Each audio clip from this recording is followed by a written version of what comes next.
Welcome back to the ZT Audio channel. Today, again, talking about the Roland Fantom. We've done some videos so far talking about performance controls and what you can do with these zone controls over here. You should have watched those videos before watching this one, because we're going to get into some detail about some things that if you haven't got those concepts clear in your head, you're going to just get real confused. Let's get right into it. I always like to start with an initialized scene and set that up the way I want it so that we're all starting from the same place. Currently, I'm selected zones 1 through 8. I turned down everything but the first 4 zones. I turned down all the levels, but the first 4 zones. And I'm going to take all these other ones out as well so that we have got a starting point that we can all get to easily. And if you're doing this at home and that went by too fast, guess what? You can rewind this, put it into like quarter speed mode, and follow along. It's that easy on YouTube. So our levels are all set at the same thing. We're going to go into zone view, and by default, I've got 4 pianos right now. By the way, I defaulted back to showing 4 zones at once. As shown in previous videos, you can select however many zones you want to look at a time in various different ways on the Fantom. You can just hit the zone view and it'll toggle between 1, 4, 8, and 16, or you can hit the display and do it that way, whatever you want to do. I'm going to go ahead and go into 4 zones at a time. Again, that's confusing to you, back it up, watch it 1/4 speed, follow along at home. Just real quickly to make this simple, I'm not going to do a lot of work in terms of assigning sounds. I'm going to assign a sound to each of these zones. So selecting zone number 1, I'm going to select the strings button over in my category search area here. And I'm just going to take whatever the default is, and that's strings here. I'm going to go to zone 2, and I'm going to select, what do I want? A choir, and we'll get this King's Choir sound by default.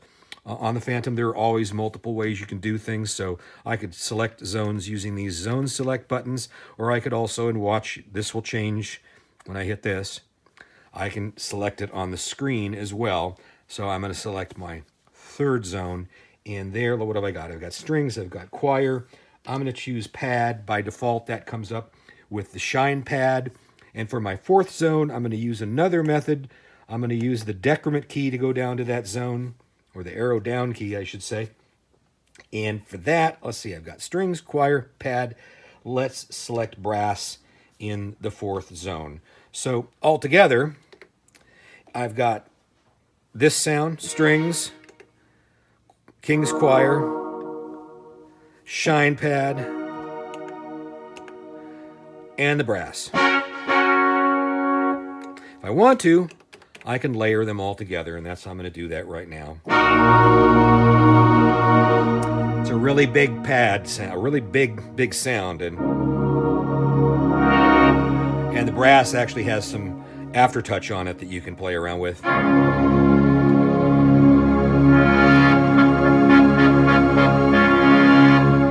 Okay, so that's kind of our starting point at 3 minutes into the video.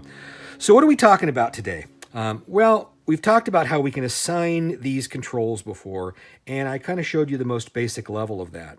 Now, right off the bat, when we're on our pan level mode, these are volume faders, and these are pan knobs. When we go into assign, as we've done before, we can turn these things into anything we want. And what I did before is I showed a pretty basic way of saying shift. You wiggle the control, and I think we assigned it to something like cutoff, which is 74. And we controlled both internal and external instruments with this, meaning the internal sounds of the Fantom as well as external instruments over MIDI. And that's not too hard to do. By default, these zones are set up so that when you're in assign group 1 or assign group 2, these 8 knobs will default to zones 1 through 8, and these 8 faders will default to the first 8 zones, zones 1 through 8. You can assign those to anything you want. You can assign those to 9 through 16 in any kind of combination or whatever, and you're going to see how we can do that in a little bit here. So you got a total of like 32 different things you can assign there. In addition, we've got these switches on the keyboard. I've got switch number 3 here. I've got switch number 1 and 2 over there by the pitch and mod lever, the paddle that Roland likes. And over here, I've got 3 inputs for control pedals or expression pedals. And those can be either foot switch type pedals or the kind of rocker, volume, expression type pedals that you can buy as well. In addition to those 3 assignable inputs, there's a standard hold input, and that works just like a sustain pedal on a piano. That's pretty typical on most electronic keyboard instruments to have that available. But I've got a lot of different things that I can assign. Well, like I said, if I assign this to cutoff, no big deal. I'm now by default changing the cutoff on that first zone, which is the string section. And I'm not so sure you're going to hear it when I'm playing all of these at once.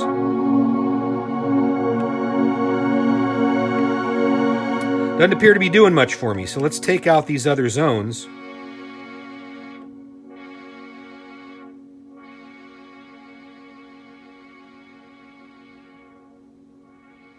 And now you can hear it more clearly. If I increase the volume on that zone, it might make a little bit of difference too. So I went to my pan level, increased the volume, went down to assign number 1.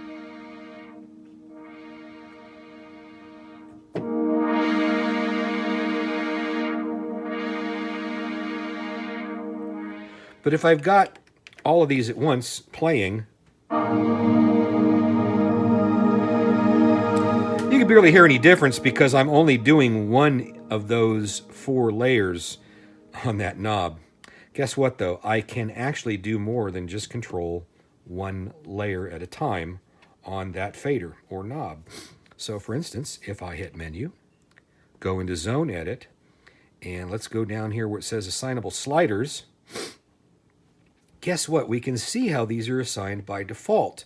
When you initialize the zone or you use any of the stuff that Roland's done, they're usually set up this way. So zone 1 is controlled by slider 1, zone 2 is controlled by slider 2, and so on and so forth, with the first 8, being there by default. By default, nothing is assigned to 9 through 16. You can see that clearly too.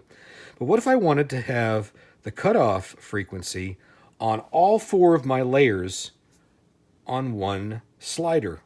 Or a knob, because I could do this on a knob as well. Well, that's pretty simple. I'm going to say I want slider number 1 to affect zones 1, 2, 3, and 4. Now watch what happens.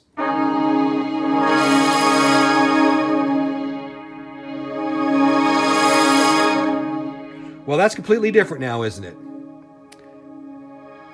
Quite a different effect. So I can do that kind of, fade in from a very muted sound all the way up to a real bright sound.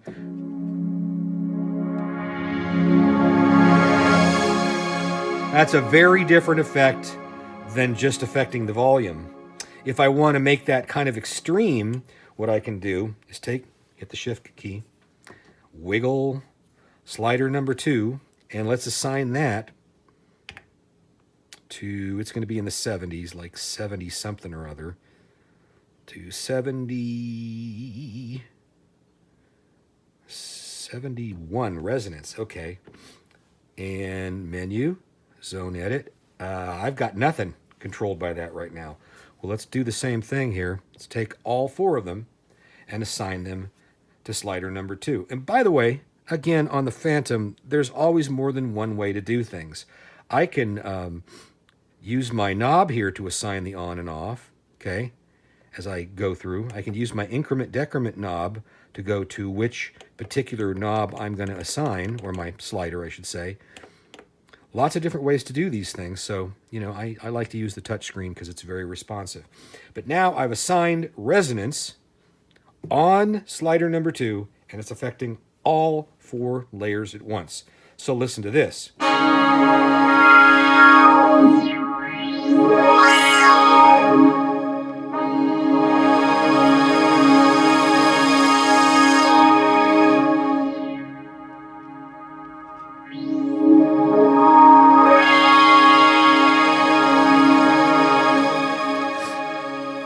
So a lot of power is available here to be able to make huge changes and use these sliders and the knobs as sort of macro controls.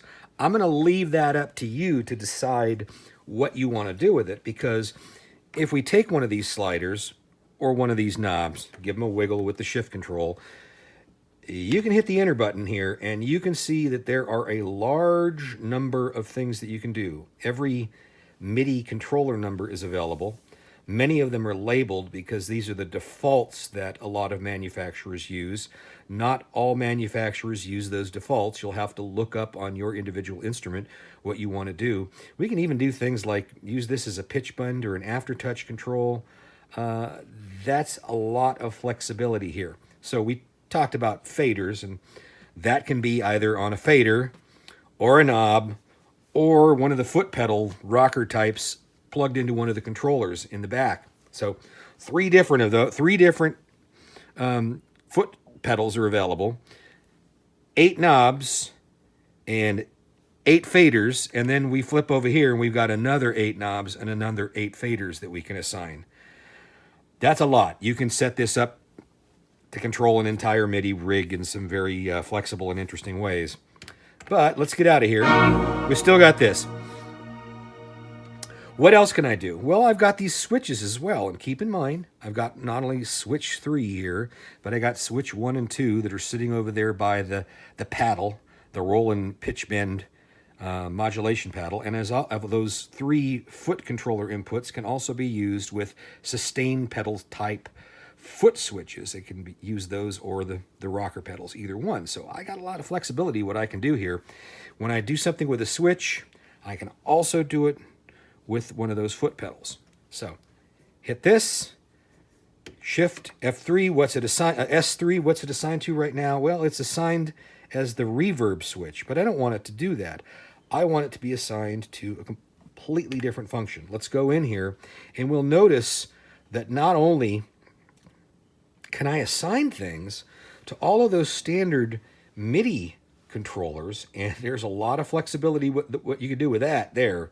You're going to have to explore some of that because I can't go into all of it. Maybe I'll do another video on this. I don't know.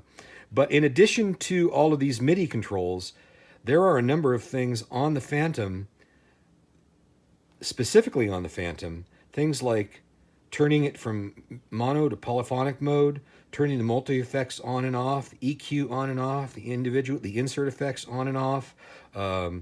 I've got stuff like, what else can I do? Just a ton of stuff here. And I'll show you in a minute how when you use the control input switches for foot switches, you've even got a bigger set of things that you can deal with. But for now, we're going to take this particular guy, switch number 3, and we're going to turn him to hold, which is up here somewhere. Hold number 1. I've got into latch mode right now, which means that when I turn it on, it stays on. When I hit it again, it goes off.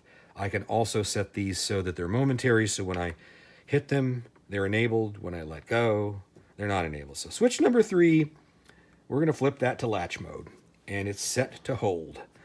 Well, what is that going to do for us? Well, on anything that it's assigned to control, which right now is everything, it's going to hold everything. So if I play a chord and then hit the S3 button,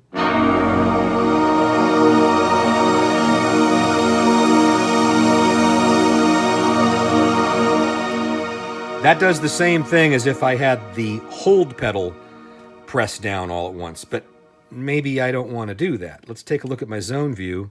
I've got a string section there and a pad that I might want to do. Let's see, the zone number 1 and zone number 3. Menu, zone, edit. I'm in my S1, S2, S3 controls, and I'm going to have that assigned to zones 1 and 3. I'm going to assign them to zones 1 and 3, and the easiest way to do this that I've found is just to turn off everything that you're not using so that you don't get confused. I'm going to take switch number 3 and I'm going to assign it to zones 1 and 3. So right now,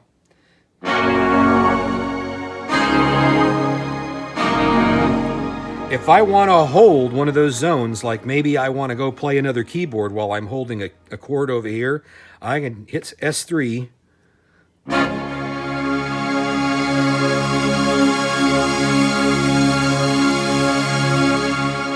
I can run over to something else and those will stay held until I hit that button again. So, you know, hit that chord.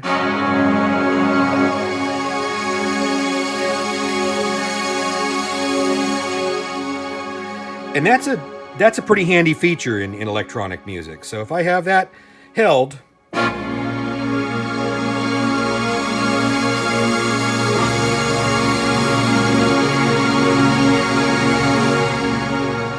so big edit here.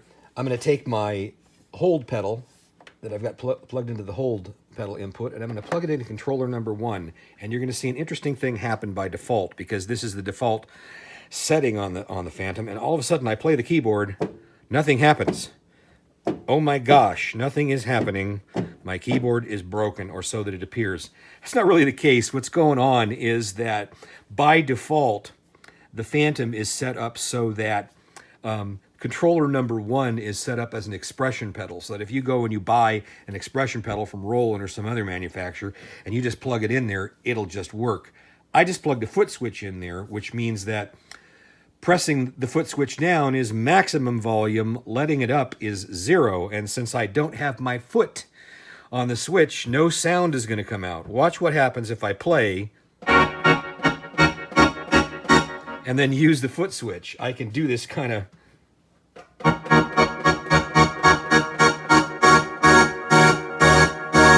using the foot switch below to go to maximum and minimum volume. That's just one of those little things that you find out as you're playing around.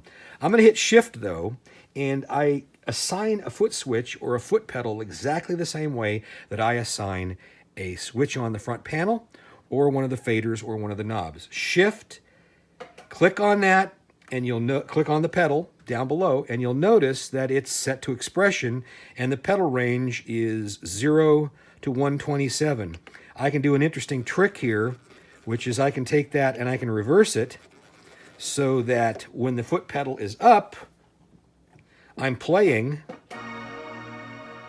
and my volumes are all 100% up, but when now watch what's going to happen. I'm going to play the keyboard, and when I hit the foot switch, the sound's going to drop. It's like an instant.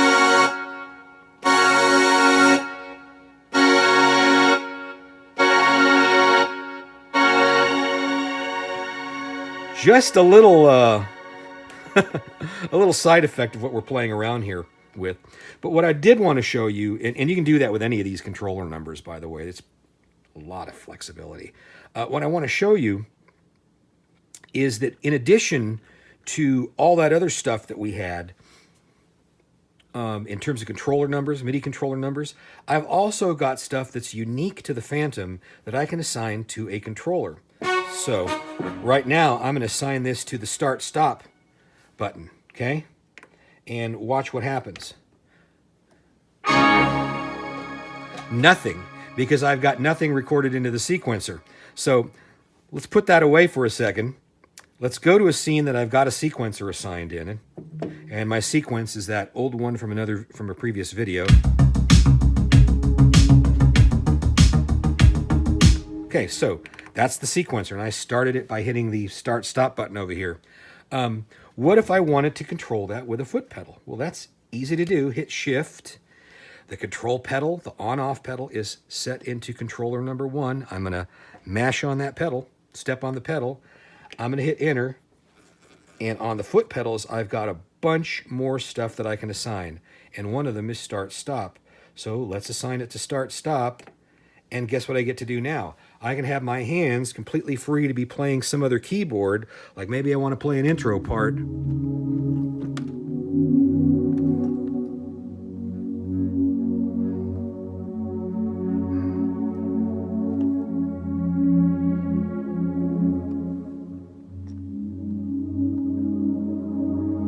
And I'll step on the foot pedal and it'll start the sequence.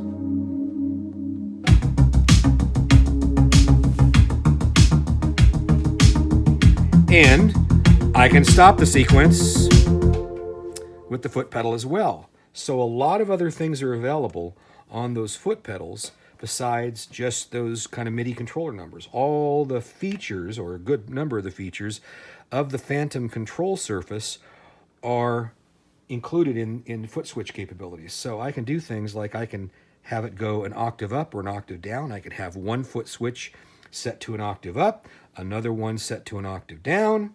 I can, one of my favorite things that I think I'm going to get used to using is the scene up and scene down button or control. Now keep in mind on the Fantom, you got 3 different pedals to choose from plus a hold pedal. So you got your regular sustain pedal.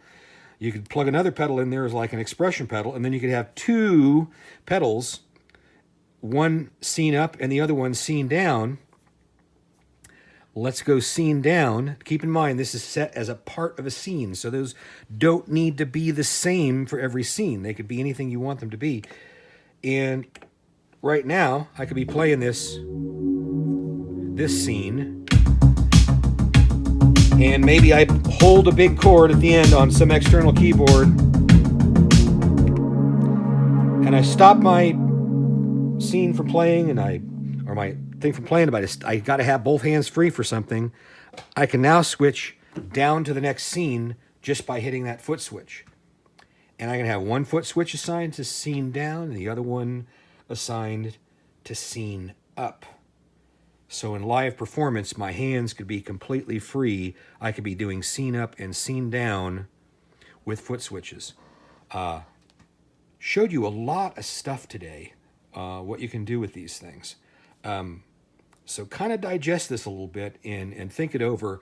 If you've got a bunch of questions about it, ask them in the comments and description section below the video on YouTube or any of the social media where I post this video, and I'll do my best to answer any sensible questions anyway. That's all we've got for today. Thanks again for watching, and we'll see you again next time. Bye-bye.